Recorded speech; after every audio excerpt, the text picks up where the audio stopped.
저는 인생에서 크게 성공한 것은 아니었지만 자식 농사만큼은 잘했다고 자부했습니다. 큰아들이 의사였거든요. 친구들 만나면 우리 민호가 강남에서 성형외과 한다며 어깨가 으쓱했죠. 69살까지 살면서 이만한 뿌듯함이 또 어디 있겠습니까? 그런데 그 자랑스러운 아들이 어느 날 갑자기 찾아와서는 제 평생을 뒤흔들어 놓았습니다. 시작은 너무나 감동적이었습니다. 아버지, 어머니, 이제 나이 드셨으니까 제가 제대로 모셔야겠어요. 지난 가을 큰아들 민호가 며느리와 함께 찾아와서 한 첫마디였습니다. 순간 가슴이 뭉클해졌어요. 42살이 되도록 바빠서 명절에나 얼굴 보던 아들이 이런 말을 하다니. 민호야, 우리 아직 건강한데 뭘. 아니에요. 아버지 이 집도 너무 오래됐고 계단도 가파르잖아요. 어머니 당뇨도 있으시고 제가 더 좋은 곳에서 모시겠습니다. 아내 순자도 옆에서 눈시울을 붉혔어요. 평생 기다린 말이었거든요. 그런데 돈이 얼마나 들 텐데. 아버지, 걱정 마세요. 제가 의사잖아요. 이 집 팔아서 좋은 실버타운에 모셔드릴게요. 요즘 시설 정말 좋더라고요. 그때 가슴 한편에서 묘한 기시감이 스쳤습니다. 어디서 들어본 말 같은데. 하지만 아들의 진심 어린 눈빛을 보니 그런 생각은 금세 사라졌죠. 그날 밤 잠자리에서 아내와 이런저런 이야기를 나누다가 문득 40년 전이 생각났습니다. 제가 32살이었을 때 서울에 정착한 지 얼마 안 됐을 무렵이었어요. 중학교 교사로 발령받아서 전라도 시골에서 올라왔거든요. 그때도 저는 아버지께 똑같은 말을 했었죠. 아버지, 이제 제가 서울에서 자리 잡았으니까 아버지 어머니 모셔오겠습니다. 논밥 하시고 올라오세요. 60세이셨던 아버지는 고개를 저으셨어요. 영수야, 우리는 여기가 좋다. 내 동생도 있고. 아니에요. 서울이 훨씬 좋아요. 병원도 가깝고 제가 모시겠어요. 그때 저는 정말 진심이었습니다. 성공한 아들이 부모님을 모시는 게 당연하다고 생각했어요. 하지만 지금 생각해 보니 정말 부모님을 위한 마음이었을까요? 아니면 제 체면과 자존심 때문이었을까요? 며칠 후 민호가 부동산 업체 사람을 데려왔습니다. 아버지, 일단 시세부터 알아보자고요. 벌써? 너무 성급한 거 아니냐? 아니에요. 미리 알아둬야 계획을 세우죠. 부동산 중개업자는 우리 집을 한 바퀴 돌더니 8억 정도는 나올 것 같다고 했습니다. 30년 전에 1억에 산 집이 이렇게 올랐다니. 세월이 참 빠릅니다. 그런데 민호의 반응이 좀 이상했어요. 8억이라는 말에 눈이 번쩍 뜨면서 며느리와 눈빛을 주고받는 거 있죠. 아버지, 실버타운 견학 한번 가보실래요? 다음 주에 민호가 데려간 곳은 어라? 실버타운이라고 했는데 분위기가 좀 이상했습니다. 입구에 요양원이라는 간판이 보이더라고요.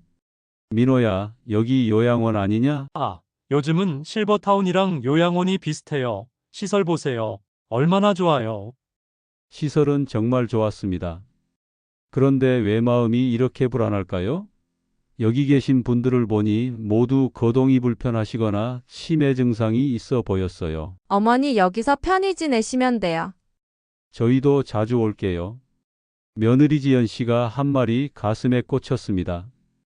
편히 지내세요 라는 말이 왜 이렇게 쓸쓸하게 들릴까요? 그날 밤 잠이 오지 않았습니다. 자꾸 40년 전 기억이 떠올랐어요.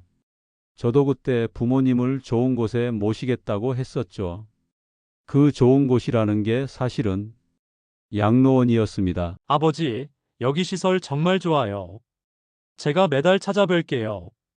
60세 아버지는 그때 뭐라고 하셨을까요? 영수야, 아버지는 집이 좋다. 여기서 죽을 때까지 살고 싶다. 저는 그때 이렇게 생각했어요. 아직 젊으셔서 적응 못 하시는 거야. 가시면 좋아하실 거야. 하지만 진짜 이유는 따로 있었습니다. 서울집 계약금이 부족했거든요. 논밭 파신 돈이 필요했어요. 물론 부모님을 모시고 싶은 마음도 있었지만 솔직히 양로원에 모시면 편하겠다는 생각도 있었죠. 지금 민호가 저에게 하는 말들이 그때 제가 아버지께 했던 말과 똑같다는 걸 깨달았을 때 등골이 오싹해졌습니다. 일주일 후 민호가 또 찾아왔을 때 화장실 가다가 우연히 들은 전화통화. 그건 제 인생에서 가장 충격적인 순간이었습니다. 여보, 아버지 집 8억에 팔면 우리 빚 다 갚을 수 있어. 요양원비는 한 달에 200만 원이면 되니까 계산해봐. 2년만 지나면 우리가 남는 거야. 그런데 아버님께서 눈치채시면 어떡해? 괜찮아, 나이 드시면 판단력도 떨어지고. 게다가 어머니 당뇨 때문에 건강도 안 좋으시잖아. 어차피 요양원 가셔야 할 텐데 미리 가시는 거지. 그 순간 다리에 힘이 빠졌습니다. 벽에 기대지 않으면 쓰러질 것 같았어요. 내가 그렇게 자랑스러워했던 아들이 내 집을 팔아서 자기 빚을 갚으려고 나와 순자를 요양원에 버리고, 더 충격적인 건 그 다음 기억이었습니다. 40년 전 저도 똑같은 계산을 했었거든요.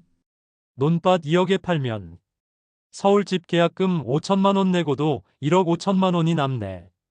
아버지 어머니 양로원비는 한 달에 20만 원이면 되니까. 아, 그때 저도 민호와 똑같은 생각을 했었구나.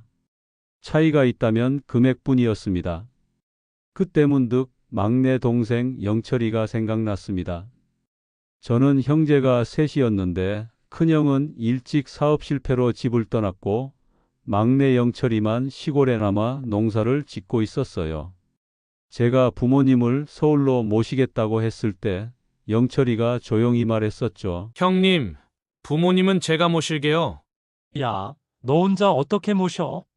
돈도 없는데. 형님처럼 돈은 없어도 마음만큼은 진짜예요. 그때 저는 코웃음 쳤습니다. 마음으로 뭘 하냐? 현실적으로 생각해야지. 결국 부모님은 서울로 안 오셨어요. 끝까지 시골을 고집하셨거든요. 그리고 영철이가 20년간 혼자 부모님을 모셨습니다. 아버지가 돌아가실 때도 어머니가 돌아가실 때도 모두 영철이 품에서였어요. 저는 그때마다 잠깐 내려가서 장례식만 치르고 올라왔죠. 영철이는 부모 봉양하느라 결혼도 늦게 했고 과로로 55살에 세상을 떠났습니다. 제가 평생 후회하며 사는 일입니다. 바로 그때 우리 막내 민수가 갑자기 찾아왔습니다. 아버지, 형이 집 팔라고 했다면서요? 평소 바빠서 한 달에 한 번도 안 오던 민수가 웬일인지 심각한 표정이었어요. 어떻게 알았니? 형수가 실수로 말했어요. 뭔가 이상해서 왔어요. 민수는 38살이지만 아직 결혼도 안 하고 건설회사에서 현장 일하느라 항상 바빴습니다. 큰형 민호와는 달리 평범한 월급쟁이죠. 솔직히 저도 민수는 좀 무관심하다고 생각했었어요. 아버지, 형이 어떤 실버타운 보여드렸어요? 요양원이라는 곳인데 거기 제가 알아봤는데 요양원이에요. 실버타운 아니고. 민수가 가져온 자료를 보고 놀랐습니다. 정말 요양원이었어요. 그것도 거동불편하거나 치매 환자들이 주로 가는 곳이었습니다. 그리고 아버지 형 병원. 요즘 어려워요. 뭐, 코로나 때문에 성형수술 받는 사람들이 많이 줄었대요. 빚이 많이 있다고 들었어요.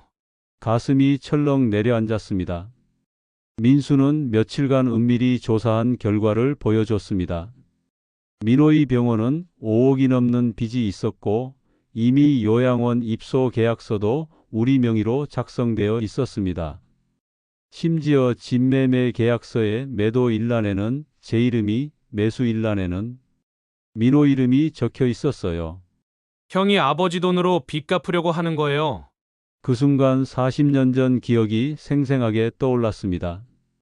저도 그때 똑같은 짓을 하려고 했었죠. 부모님 논밭을 팔아서 제 집 계약금을 채우려고. 차이가 있다면 그때는 부모님이 거부하셨지만 지금은 저에게 거부할 힘이 있을까요? 민수야, 너는 왜 이런 걸 알아봤니? 아버지가 걱정돼서요. 형은 성공했지만 전 아버지 어머니가 더 걱정돼요. 그 말을 듣는 순간 영철이 동생이 떠올랐습니다. 그때도 영철이가 똑같은 말을 했었죠. 형님이 성공했어도 전 부모님이 더 걱정돼요. 일주일 후 민호가 계약서를 들고 왔을 때 저는 가족 회의를 제안했습니다. 민호야, 민수도 불러서 다 같이 얘기해 보자. 아버지, 왜 민수까지? 이건 우리끼리 정할 일이에요. 아니다. 가족 문제니까 다 같이 얘기해야지. 민수가 온 뒤 분위기가 급격히 달라졌습니다. 형, 이게 뭐예요? 민수가 요양원 계약서와 매매 계약서를 내밀었을 때 민호 얼굴이 하얗게 변했어요. 너 어떻게 이걸? 형이 아버지를 요양원 보내고 집 돈으로 빚 갚으려는 거죠? 야, 네가 뭘 한다고? 민호가 소리를 찔렀지만 민수는 차분했습니다. 형, 부모님은 요양원 가시는 게 아니에요. 우리 집으로 모셔올 거예요. 뭐? 너 집이 어디 있다고? 지금 월세 살고 있지만 이사할 거예요. 아버지 집 근처로. 그때 민호가 비웃었습니다. 내가 월급도 얼마 안 되는 주제에 부모님을 모신다고? 현실을 봐라, 현실을. 민수가 조용히 대답했습니다. 형님처럼 돈은 없어도 마음만큼은 진짜예요. 그 순간 40년 전 영철이 동생의 목소리가 들리는 것 같았습니다. 똑같은 말이었어요. 민호가 화를 내며 나가버린 후 저는 민수에게 물어봤습니다. 민수야, 정말 괜찮겠니? 힘들 텐데. 아버지, 전 어릴 때부터 형보다 똑똑하지도 못하고 성공하지도 못했어요. 그런데 부모님 모시는 마음만큼은 형보다 진짜예요. 가슴이 뭉클했습니다. 그리고 40년 전 제가 얼마나 큰 실수를 했는지 깨달았어요. 그때 영철이가 형님, 부모님은 제가 모시요 라고 했을 때 저는 현실을 바라라고 했었죠. 하지만 진짜 현실은 마음이었습니다. 영철이는 돈은 없었지만 20년간 부모님을 정성껏 모셨어요. 아프시면 밤새 간병하고 외로우시면 이야기 상대가 되어드리고 그게 진짜 효도였죠. 반면 저는 서울에서 돈 보내는 것으로 효도를 대신했습니다. 한 달에 한 번 전화 드리고 명절에 잠깐 내려가는 게 전부였어요. 그날 밤 민수와 함께 시골 영철이 무덤에 갔습니다. 영철아, 형이 미안하다. 무덤 앞에서 펑펑 울었습니다. 40년 동안 참았던 눈물이었어요. 내가 옳았어. 진짜 효자는 너였어. 민수가 옆에서 조용히 말했습니다. 아버지, 이제 제가 영철이 삼촌처럼 할게요.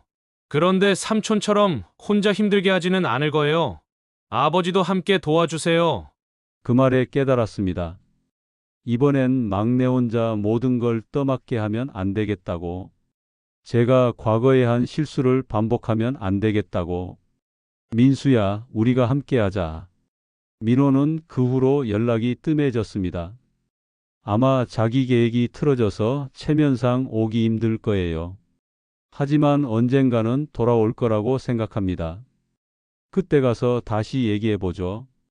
민수는 정말로 우리 집 근처로 이사 왔습니다. 매일 퇴근 후에 들려서 안부를 묻고 주말에는 아내와 함께 장보기를 도와줘요.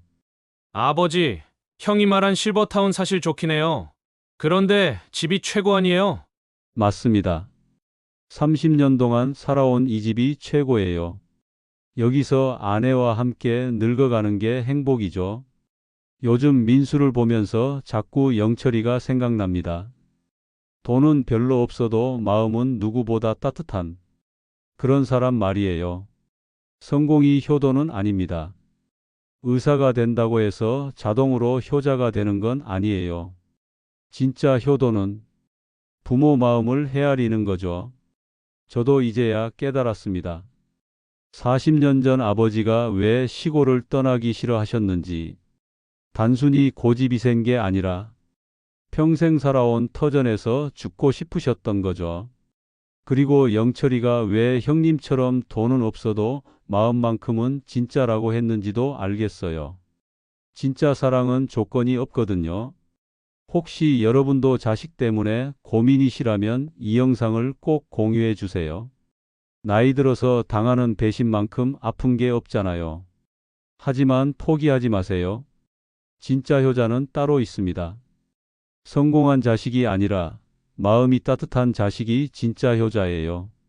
그리고 무엇보다 우리도 젊었을 때 부모님께 똑같이 했을 수도 있다는 걸 인정해야 합니다. 그래야 용서할 수 있고 더 현명하게 대처할 수 있어요. 지금 저는 민수와 함께 행복합니다. 아내 순자도 당뇨가 많이 좋아졌어요. 집에서 스트레스 받지 않으니까 몸도 마음도 건강해졌거든요. 진짜 효자가 누구인지 이제야 알겠습니다. 여러분도 끝까지 포기하지 마시고 진짜 사랑이 뭔지 깨달으시기 바랍니다. 이 이야기가 도움이 되셨다면 구독과 좋아요 부탁드려요. 그리고 비슷한 고민을 하시는 분들께 꼭 공유해 주세요.